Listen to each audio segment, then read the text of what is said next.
Good morning class, welcome to our channel knowledge oriented. हम लोग इस वाले सेशन में हम लोग ट्रांसफर ऑफ हीट पैरा के बारे में बात करेंगे।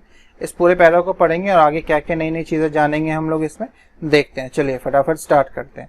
ठीक है, पिछले पार्ट जिसने नहीं देखा है जिन बच्चों ने, वो आराम से तसल्ली से पहले उसको देख लें, फिर इस पार्ट पे आइएगा, क्योंकि देखिए सब कुछ इंटर रिलेटेड होता है ना, फिर समझ में नहीं आएगा, मज़ा नहीं आएगा पढ़ने में। तो उसको देख लीजिएगा, ठीक है। पसंद आए तो लाइक भी कर लीजिएगा और शेयर कर लीजिएगा। 4.4 वाला जो है ट्रांसफर ऑफ हीट की बात कर रहा है। अब ट्रांसफर ऑफ हीट से ही मुझे पता चल रहा है कि एक जगह से दूसरे जगह तक हीट का ट्रांसफर हो रहा है। और हीट सिर्फ एक जगह से दूसरी जगह ट्रांसफर एक तरीके से नहीं होता, दूसरे तीसरे चौथे, मतलब बहुत सारे तरीके हैं। हजार नहीं है मगर हैं बहुत सारे तरीके। ठीक है, तो वही सब इसमें बात करेंगे। फटाफट पढ़ते हैं, स्टार्ट करते हैं। You might have observe that a frying pan becomes hot when kept on a flame. हमें पता है कि हम फ्राइंग पैन जब किसी फ्लेम के ऊपर रखते हैं तो फ्राइंग पैन क्या होने लग जाता है, गर्म होने लग जाता है। तो ऑब्वियस हमें मालूम है। अब आगे देखिए क्या बोलता है, it is because the heat passes from the flame to the heat. ये तो ऑब्वियस है कि फ्लेम में हीट है और ये हीट पास किस में हो रहा है, फ्राइंग पैन में पास हो रहा है, तो इसलिए फ्राइंग पैन गर्म हो रहा है। तो when the pan is remove from the fire it slowly cools down. Why does it cool down? अब बड़ा क्वेश्चन आ जाता है कि अब मैं इसको फायर से हटा देता हूं तो क्या ये समेट के नहीं रख सकता अपने द हीट, वो धीरे धीरे ठंडा क्यों हो जाता है फिर? तो the heat is transfer from the pan to the surrounding. अब क्या होता है, हीट जो होती है वो इन्वायरमेंट में, सराउंडिंग में यहाँ पे ट्रांसफर हो जाती है इससे पैन से, इसलिए वो ठंडा होने लग जाता है। So you can understand that in both cases the heat flow from a hotter object to a colder object. यहाँ पे सबसे बड़ा पॉइंट मुझे ये मिला है कि जो हीट आपका फ्लो करता है, हाउ हीट फ्लोज। ठीक है, हीट फ्लोज कैसे, कहाँ से कैसे, ये क्वेश्चन बनेगा, इसको नोट कर लीजिएगा।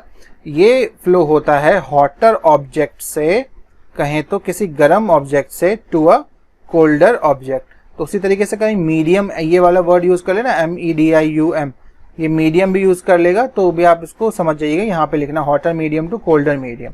ठीक है, अभी तो वो लिख लेते हैं हॉटर ऑब्जेक्ट टू कोल्डर, जो आपके बुक में गिवन है, बट ये भी याद रखिएगा। ठीक है, अब आगे देखते हैं अब वो क्या कह रहा है। In fact, in all cases, heat flows from a hotter object to a colder object. वो कहता है कि ज्यादातर hotter object से और colder object में ही ट्रांसफर होता है। How does heat flow? Let us investigate.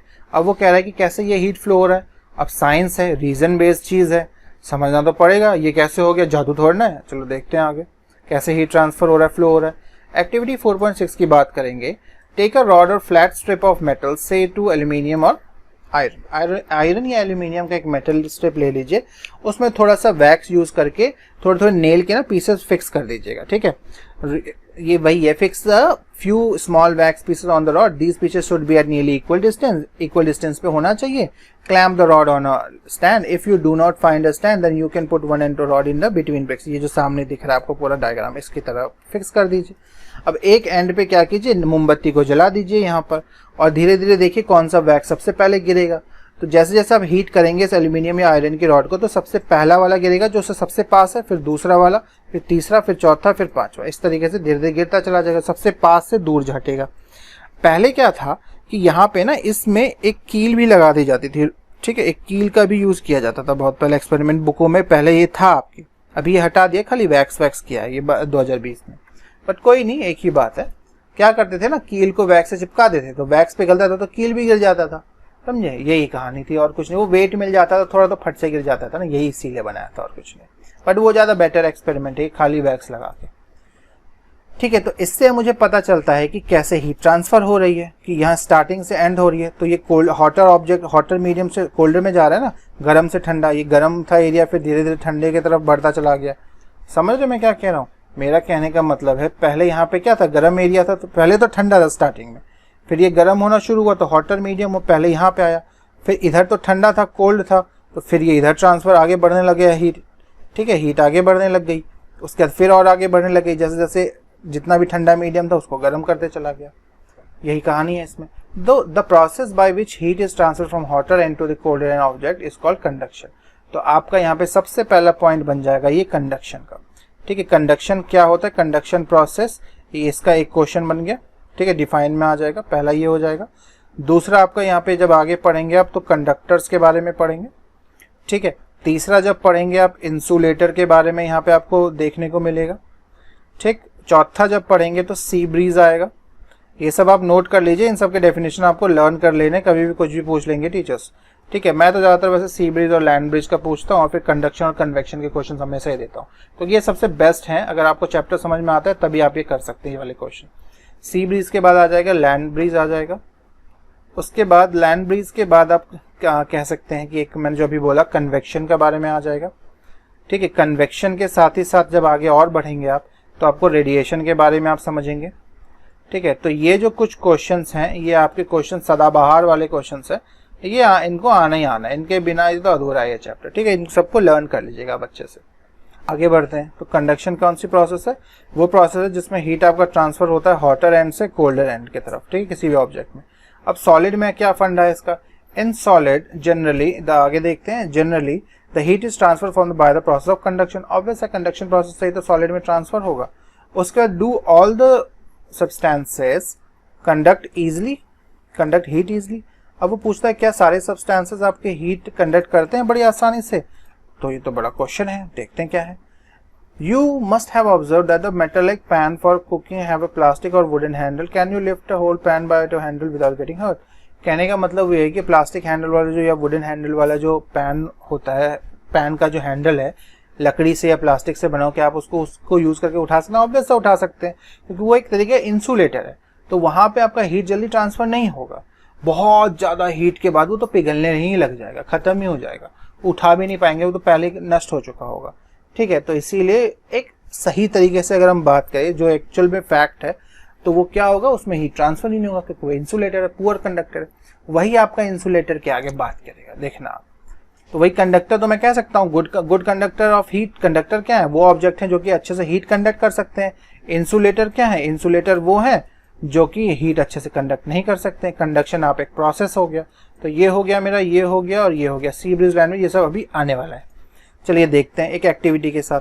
4.7 में एक एक्टिविटी है, बोलता है कि heat water in a small pan. पानी को हीट कीजिए एक पैन या बीकर में और कुछ आर्टिकल्स कलेक्ट कर लीजिए। स्टील स्पून, मतलब स्टील का स्पून, प्लास्टिक स्केल कर लीजिए, पेंसिल, डिवाइडर, और सबको एक एक करके उसमें डुबाइए और देखिए यहाँ पे अपने इसमें लिखिए कि कौन गर्म हो रहा है ज़्यादा। तो देखिए अब ऑब्वियस है कि जो सॉलिड में ये मेटेलिक वाला है वो ज़्यादा गर्म हो जाएगा। ठीक है, मेटल वाला अच्छा कंडक्ट करता है ना हीट, इसीलिए। तो the materials which allow heat, जो भी मटेरियल उन हीट को कंडक्ट करेंगे या फिर गर्म हो जाएंगे उसके साथ जब पानी में आप डुबा रहे हैं, तो उनको क्या कहेंगे हम? Conductors of heat. और एग्जाम्पल में देख पा रहे हैं एल्यूमिनियम है, आयरन है, कॉपर है। तो ये जो मटेरियल्स हैं, these material which do not allow heat, और जो मटेरियल हीट अलाउ नहीं करते, पासेस थ्रू इजिली, और पुअर कंडक्टर कह दिया उनको, और poor conductor of heat such as कौन कौन से एग्जाम्पल, जैसे प्लास्टिक और वुड हो गया। ठीक है, तो ये सारे क्या है? पुअर कंडक्टर ऑफ हीट है। तो ये इनको और क्या नाम दिया जा सकता है? तो ये जो पुअर कंडक्टर्स हैं इनको एक और नाम से जाना जाता है, क्या कहते हैं? इंसुलेटर्स। ठीक है, इसको ध्यान रखना है। दो हो गया हमारा कंडक्टर, इंसुलेटर, कंडक्शन भी हो गया। ये मेन पॉइंट है, इनसे क्वेश्चन बन रहा है, बाकी समझना तो आपको सारा ही है। तो ये देखिए आपको यहाँ पे करके दिखा रहा है, पानी गर्म था उसके अंदर सब कुछ डिप कर दिया है उसने। स्पून है, चम्मच है, ये आपका पेंसिल है, उसका स्केल है, नीचे देखिए कंपास है। ठीक है, तो the water and air are poor conductor of heat. ये तो ऑब्वियस है कि पानी और जो वायु है, एयर, हवा जो है, वो पुअर कंडक्टर है हीट की। Then how does the heat transfer takes place in the substances? तो कैसे इन चीजों में, हवा से, पानी से कैसे आपका ट्रांसफर हो जाता है ये हीट? तो इसी में आता है कन्वेक्शन और रेडिएशन का कहानी। अभी आगे पढ़ेंगे, देखिए आगे एक्टिविटी 4.8 में आगे क्या बोलता है। एक राउंड बॉटम फ्लास्क लीजिए।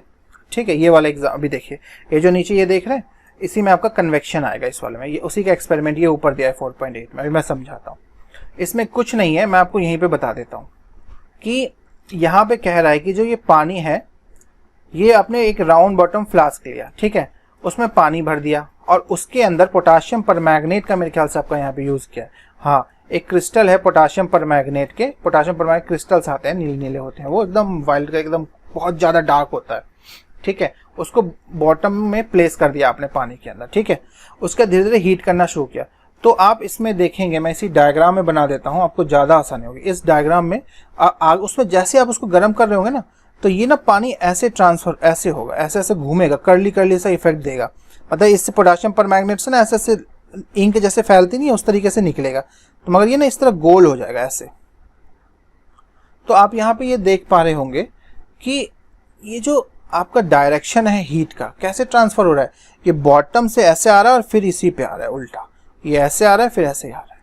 तो अगर मैं इसको साफ साफ बोलूँ सही अर्थों में, तो देखिए यहाँ नीचे इसी प्रोसेस को, इस तरीके के हीट का बनना, इस तरीके हीट के प्रोसेस को कहते हैं कन्वेक्शन। आप देखो कैसे यहाँ पे, अब ऊपर थोड़ा सा जाते हैं, ऊपर इसकी लाइन लिखी हुई है, the cold water from the side moves down towards the source of heat.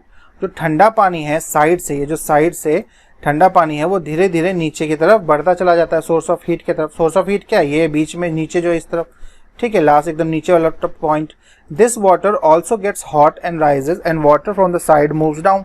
इसी तरीके से वाटर धीरे धीरे नीचे की तरफ जाता है और फिर ऊपर की तरफ आ जाता है, ठीक है। This process continues till the whole water gets heated. This mode of heat transfer is called convection, ठीक है। तो इसी मोड को, इस तरीके के हीट ट्रांसफर को कन्वेक्शन कहते हैं। अब सीधा सीधा अगर हम बात करें तो कैसा होता है हीट यहाँ से आई, ये ब्लैक से मैं रिप्रेजेंट कर रहा हूँ सब कुछ, और हीट ये गर्म तो ऐसे कर रहा है, मगर यहाँ पे आपका ठंडा है, अभी यहाँ पे कोल्ड एरिया है, और यहाँ पे ये जो है गर्म एरिया है, हॉट एरिया, ठीक है। हॉट पानी यहाँ पे गर्म हो गया, यहाँ पे ठंडा है दोनों तरफ कोने में। तो ये ना आपका दूसरे कलर से यूज करते हैं, और ये ऐसे होता है ट्रांसफर। देखिए येलो से मैं दिखा रहा हूँ, ये यूं ट्रांसफर होता है। तो उस कोने से ये बीच की तरफ आता है यहाँ पे इस गोले पे, और फिर ये पानी ठंडा वाला गर्म हो जाता है और फिर ये ऊपर चला जाता है। तो सेम इसी तरह ये ना इस तरीके का मूवमेंट करता है। अगर यहाँ पे बात करें ये इस तरीके का, ठीक है, स्वर्लिंग इफेक्ट होता है। इसको आप कह सकते हो ये स्वर्लिंग इफेक्ट होता है, ठीक। इसके आगे अब बात करते हैं, कन्वेक्शन भी आपको क्लियर हो गया होगा, ठीक। अब आगे देखते हैं इसमें आगे क्या बोल रहा है। How does the heat travel in air. अब ये बोलता है एयर की बात करने लग गया। In which direction does the smoke गो।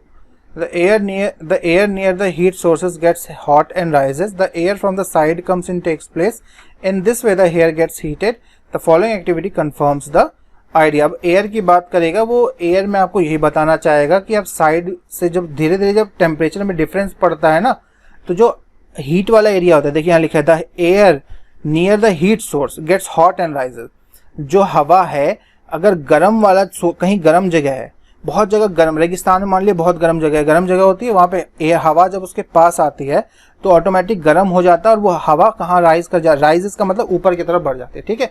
अब जो एक्टिविटी 4.9 है ये आपको मैं नेक्स्ट पार्ट में पढ़ा दूंगा, जिसमें आपके सी ब्रीज, लैंड ब्रीज और रेडिएशन कवर हो जाएगा। यहाँ पे कन्वेक्शन आपका कवर हो गया है, ठीक है। तो मिलते हैं हम लोग नेक्स्ट पार्ट में, तब तक के लिए learn, grow, succeed. Thank you.